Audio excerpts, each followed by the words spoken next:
Welcome back. Today I want to talk to you about stress. Stress is something that happens when you don't have the right boundaries in your life, and specifically when you're trying to do too much and trying to appease everyone and you're not taking care of yourself. So it's natural. You feel overwhelmed, which is a stressful situation, which in turn creates all types of mental and physical problems. 369 days, I lost everything. And what happened, and one of the key causes about this was the stress that I was under to try to deliver everything that I was supposed to deliver, whether it was my job that had some unrealistic requests and my inability to protect myself with boundaries and a proper schedule, to the demands of providing for a family and raising children and navigating all kinds of different things. It added up and it created a pretty chaotic year for me. You're probably feeling some stress right now. The winter months tend to be harder than others. We're still kind of reeling, if you're in a winter climate, dealing with the cold weather and the snow and everything else. And possibly still recovering from the holidays, which is spelled D-A-Z-E or D-A-Z-E, depending if you're in America or Canada. Long story short, stress is taking a toll on your life, and you need to figure out ways to address it.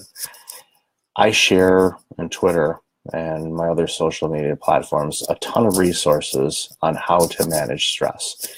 There are different ways to go about it, but the key elements to take away from are: one, getting proper rest, sleeping, a consistent sleep schedule, eating properly, and being able to keep tabs on your day.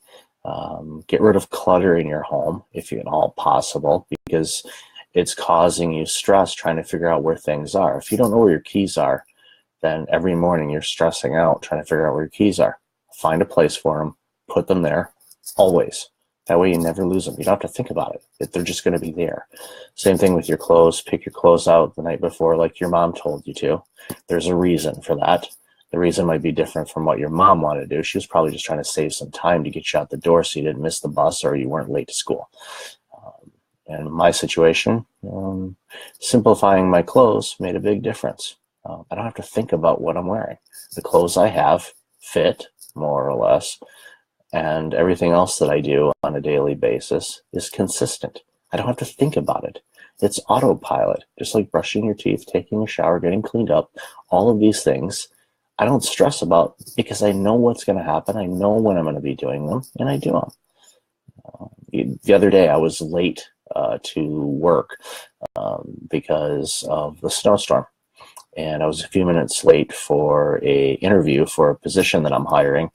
And I was able to message, because I was a rider and not a driver in the car. Don't text and drive, people. And I was able to message that individual indicating that I was going to be a few minutes late, which is not something that typically happens to me. Quite frankly, I don't remember the last time I was late to something. But sometimes things happen, just like snowstorms and all that. I didn't stress about it. I had the capability to message that person and let them know that I was going to be running late.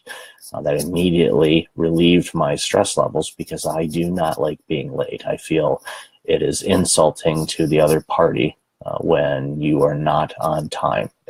For me, it shows a lack of respect. I'm not harping you if you are somebody that struggles with being on time. But it's something you want to take in mind. It does cause you stress, or causes stress to others when people are late. So do your best to be on time. But there's, again, many ways to manage stress, and I want to help you if you are struggling with stress. Go to my website, breakfastleadership.com, and down at the bottom, send me a message, and let's talk. Until next time, be well.